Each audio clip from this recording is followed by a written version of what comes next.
Oi, pessoal! Vocês já viram um palhaço cientista? Esse é o tema do livro de Leonardo Vale e Paulo Menezes, a obra As Aventuras do Palhaço Galileu e a Fantástica Máquina de Levantar Coisas. É fruto da dissertação de mestrado em educação que Leonardo defendera.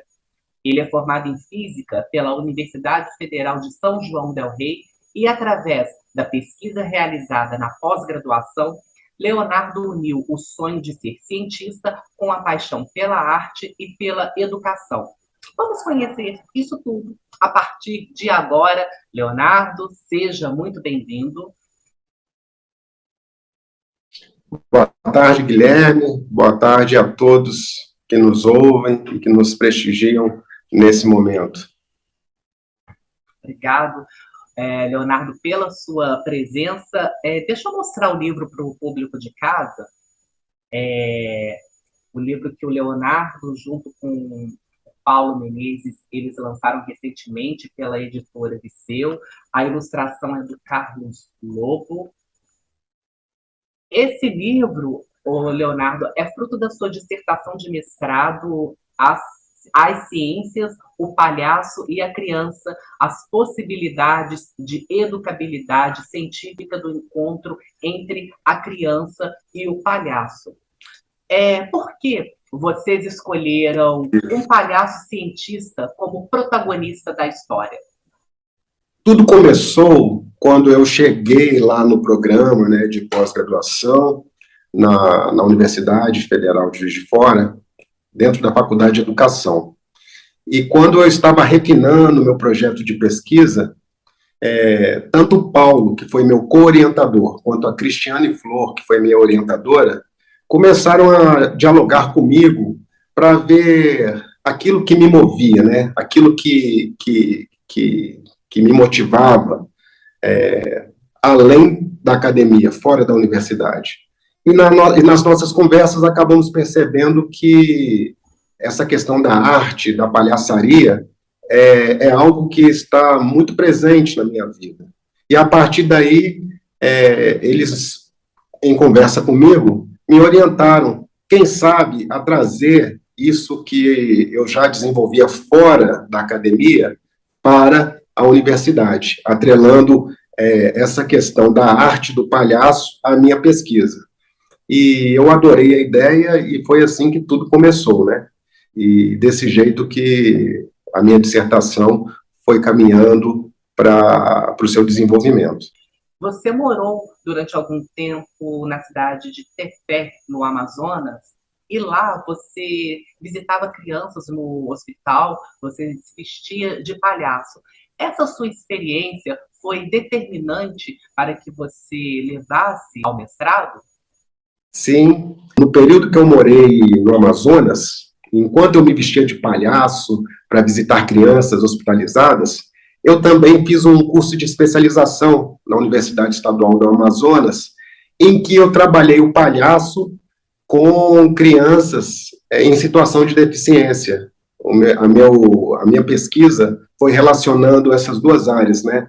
A questão da educação dessas crianças e a relação delas com o palhaço num possível encontro em sala de aula. Então, a gênese desse meu trabalho de mestrado, ela vem bem antes, através desse curso de especialização, que eu fiz um primeiro encontro, vamos dizer assim, do palhaço Galileu com a escola. E o nome Galileu é uma homenagem ao astrônomo, filósofo e físico Galileu Galilei? O palhaço Galileu, esse nome, na verdade, eu herdei de um amigo que esteve em Tefé, e durante um tempo ele se vestiu de palhaço e me acompanhou ao hospital. E eu gostei do nome que ele recebeu, que ele se deu, né? Ele se chamava Palhaço Galileu. Um senhor de idade, mas muito animado, muito criativo, muito voluntarioso. E quando ele foi embora, ele me presenteou com a peruca que ele usava e falou assim, olha, continua com o Palhaço Galileu. E aí eu falei assim, então a partir de agora eu serei o Palhaço Galileu. foi assim que nasceu esse nome, né? Não tinha nada a ver na época com ciência, com física ou com algo do tipo. E aí, de lá para cá, eu vim carregando esse nome. Vamos entrar no livro. Eu vou mostrar algumas imagens para o pessoal de casa da obra, o Léo junto com o Paulo Menezes, algumas imagens com as ilustrações do Carlos Lobo.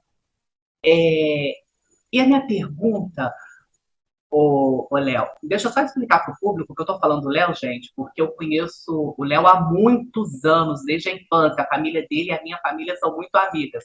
Por isso, esse grau de intimidade. Léo, mas eu quero te fazer a pergunta que está lá na contracapa do seu livro. O que seria da ciência se não fossem os curiosos? Você faz essa pergunta na contracapa e eu a refaço para você neste momento. Sim. A ciência sempre nasce de uma pergunta, né? Todos os fenômenos, ou grande parte deles, vamos dizer assim, a explicação para esses fenômenos partiu de alguém que ficou curioso com relação àquilo que ele estava observando, ou que ela estava observando, e se fez uma pergunta: por que isso acontece? Por que isso é assim? E a ciência nasce disso, né? Nasce sempre de uma pergunta, né? Quando a gente vai ver o método científico, a gente percebe isso, que sempre tem uma questão, uma pergunta que vai incomodar o pesquisador e que vai levá-lo a desenvolver toda uma pesquisa para tentar descobrir ou conhecer melhor aquele fato que aguça a curiosidade dele, né? Então a gente fala que sem o curioso não há ciência, né? Sem a curiosidade não há ciência, porque é preciso haver essa pulguinha atrás da orelha, essa pergunta, essa coisa que incomoda o pesquisador, o cientista, para que ele possa caminhar em busca das respostas, né? Que o interferem, que de certa forma chamam a atenção dele para aquele fato. Então, por isso que a gente deixa essa pergunta exatamente para o leitor. Eu vou mostrar para o público de casa a máquina de fazer coisas, de levantar coisas, que dá título ao livro do Leonardo, do Léo, junto com o Paulo. E as brincadeiras científicas que estão lá no livro, elas podem ser atraentes para as crianças? Lógico, e são atraentes, né? Para você ter ideia, a minha geração, talvez, a nossa geração, né, Guilherme? Nós que frequentamos o ensino médio há décadas atrás, a gente possivelmente teve um professor que tratava a física e a química, mas eu vou me deter à física propriamente dito, tratava a física de maneira pouco atraente, apenas com uma linguagem matemática, com cálculos, com fórmulas, e se esquecia de toda a beleza que há em volta disso, né? A matemática é uma forma da física se expressar, mas não é a única forma. E por isso que a gente chama atenção para esse outro olhar, né? Esse olhar de um outro ponto para a ciência, de forma a torná-la atraente, a torná-la bacana, né, para a criança, para o jovem que está tendo principalmente um primeiro contato no final do ensino fundamental. Então, a gente gosta dessa ideia. Inclusive o Paulo, vou fazer uma propaganda aqui, o Paulo, ele é professor na Faculdade de Educação, formado em Física também, e ele desenvolve projetos com brinquedos científicos, né, para atender o quê? Crianças nessa idade aí, no final do ensino fundamental, e assim, a gente vê pela pesquisa do Paulo e dos trabalhos que ele já desenvolveu, juntamente com outros alunos e orientandos que ele teve, é sensacional essa coisa de tornar a ciência algo tangível, algo próximo da criança por meio de brincadeiras, de brinquedos científicos, e a gente agora, através do livro, através da literatura, né? A gente tem essa proposta de se aproximar das crianças por meio da literatura, tornando a ciência algo assim agradável, né? Aí você falou em se aproximar das crianças através da literatura. Quais foram as possibilidades de diálogos que você encontrou entre educação, arte e cultura? Todas, né? Uma coisa interessante que um autor, eu não lembro o nome do autor agora, mas eu citei na minha dissertação, esse autor fala o seguinte, ele fala que a arte e a educação e a ciência, elas possuem uma gênese comum. A mesma pergunta que a ciência faz, de onde que eu vim, para onde que eu vou, como que eu sou formado, essa mesma pergunta a arte também se faz e responde, cada um com o seu campo do conhecimento específico, mas todas elas têm uma mesma gênese, que é o quê? É essa curiosidade que nasce ao olhar o objeto que lhe causa interesse e tentar responder, de olhar para si, para suas questões primevas, né? E tentar respondê-las. Tanto a ciência quanto a arte, elas fazem isso.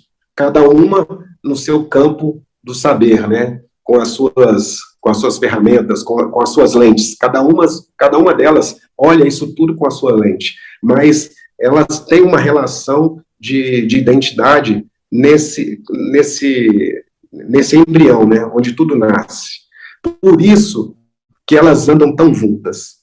E o desafio do professor é fazer o quê? É tratá-las de igual modo, não usando, por exemplo, o livro como uma ferramenta simples para tratar da ciência, no caso, o livro que a gente propõe, né? Mas usá-lo como algo que esteja andando ao lado, não abaixo, não acima, mas ao lado. Quando a arte anda ao lado da ciência, a sua potencialidade é aumentada. E aí, resultados bons podem ser alcançados com isso. Ô, Léo, eu peguei duas frases que vocês escreveram lá no livro: a arte de reinventar o riso e a arte de ensinar com alegria. Como você definiria essas duas frases se a gente colocar no cotidiano da sala de aula, no dia a dia da sala de aula? A arte de ensinar com alegria é algo que quem trouxe isso foi Rubem Alves. Rubem Alves, ele trouxe isso no seu livro A Alegria de Ensinar. E quando eu me deparei com o livro do Rubem e pude ler e pude desfrutar daquela obra, eu percebi algo que realmente acontece na nossa sala de aula, que muitos professores hoje perderam a alegria de ensinar, né? Tanto por vários motivos, quer sejam motivos financeiros, quer seja a desvalorização do professor que a gente vê hoje em sala de aula, e tantas outras coisas que cercam a vida do professor, que muitas vezes o faz perder aquela alegria, aquele prazer de estar em sala de aula, de estar em contato com o aluno, de ensinar, de trocar experiências. Isso é algo, assim, que a gente tem visto hoje em dia. Muitos professores largando a profissão, mudando, migrando para outras áreas, por muitas questões, né? E uma delas é a perda da alegria de ensinar. Então, essa questão é uma questão que me chama muita atenção, muito forte em mim, e a gente retoma ela no livro dessa forma lúdica, né, com o palhaço. E a arte de reinventar o riso é algo que o palhaço tem que fazer o tempo todo. O palhaço, ele se reinventa no picadeiro, ele faz da sua tragédia um motivo de riso, né? Ele leva um tombo para que as outras pessoas possam rir daquilo, né? E o palhaço o tempo todo ele se reinventa, ele é colocado em xeque muitas vezes. O palhaço Jamelão, né? Um artista de circo daí de Juiz de Fora, ele e a sua esposa, que também fizeram parte da minha pesquisa de dissertação de mestrado, e estão no livro também, estão aí no livro. Eles falam o seguinte, né? Léo, a criança sempre tenta dar uma rasteira no palhaço. Toda vez que o palhaço é colocado de frente para uma criança, a criança vai tentar desconcertá-lo e ele precisa se reinventar nesse momento. Então, é essa questão que a gente traz aí, tanto do palhaço quanto do professor. Então, Léo, eu posso dizer que a linguagem poética que o palhaço utiliza é um atrativo para galvanizar, para chamar a atenção das crianças? Sim, o palhaço tem múltiplas linguagens, né? Ele se comunica de várias formas. Ele se comunica com o olhar, com gestos, ele se comunica com o jeito dele vestir, ele se comunica com a fala, e essas múltiplas linguagens do palhaço são um potencial enorme para que ele possa alcançar seus objetivos, e a gente viu isso quando a gente colocou o palhaço em sala de aula e experimentou essa interação entre ele e a criança. E a gente nota que há um potencial muito grande na arte do palhaço, né, quando se trata de educação, né? E a qual conclusão que você chegou ao fim da sua pesquisa da relação entre as crianças e o palhaço dentro da sala de aula? Como ficou essa relação de ensino da ciência com o aprendizado das crianças? Ô, Guilherme, essa pergunta achei ótima, tá? Achei ótima essa sua pergunta, porque essa pergunta você tocou no ponto-chave dessa questão. Eu, como um ex-aluno do curso de Física, de licenciatura, com aquele reflexo de professor, quando eu vesti de Galileu e entrei na sala de aula, foi muito difícil para mim desvincular o palhaço, Galileu, do Léo enquanto professor. E o que eu percebi? Durante as minhas performances, o tempo todo eu voltava com posturas de professor, me esquecendo da postura do palhaço que estava ali na frente das crianças. E o que ficou de aprendizado disso tudo?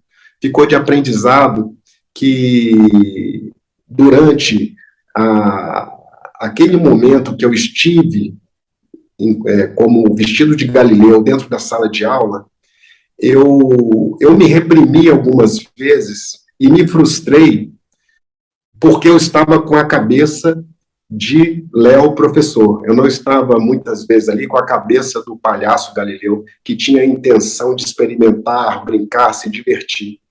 E a gente se cobra muito, né? A gente, enquanto professor, se cobra muito de alcançar resultados quando a gente traz uma proposta, de alcançar metas que nós pontuamos no início de começarmos aquele trabalho, e nem sempre a gente vai alcançar aquelas metas, aqueles objetivos específicos, mas vamos alcançar outros que muitas vezes nem estávamos pensando nele.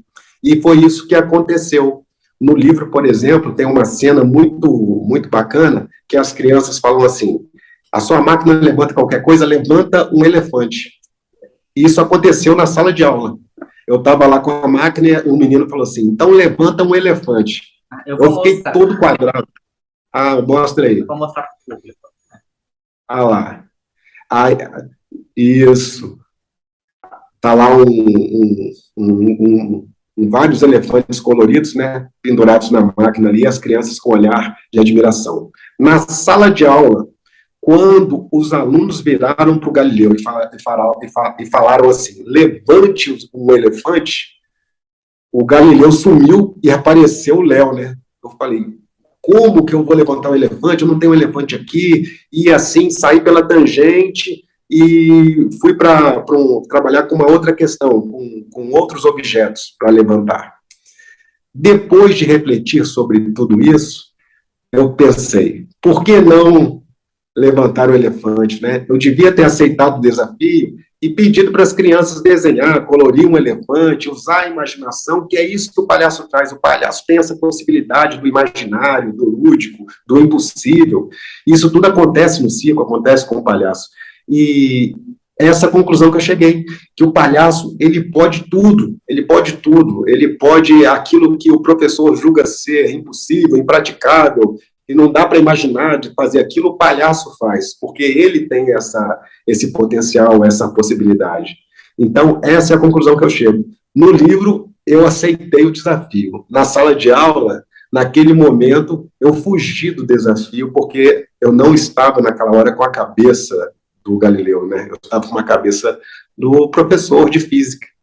Então, isso foi um ensinamento muito grande que eu colhi dessa prática com as crianças. Ô, Léo, de se permitir. E existe alguma possibilidade de o livro ser adotado pelas escolas? É um sonho nosso, né?